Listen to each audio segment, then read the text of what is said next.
My wife has advanced cancer. She's terminal. She's been in the hospital probably for the last 6 weeks, and she hates the coffee there. She says it's going to kill her. But I'm going to show you what I do during my day, and one is to make her coffee in our Hamilton Beach coffee maker, which I take up to her every day. So she has her favorite coffee, and it's fresh from home.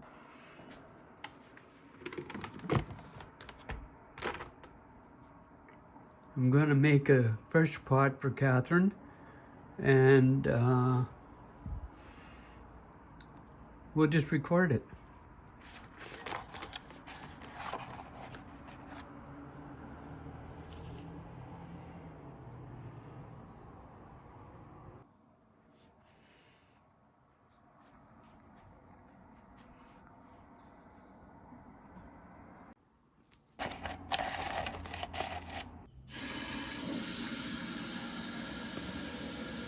"12 cups in, and that gives her, I think, 10 cups of coffee. As you can see, we've got it on bold.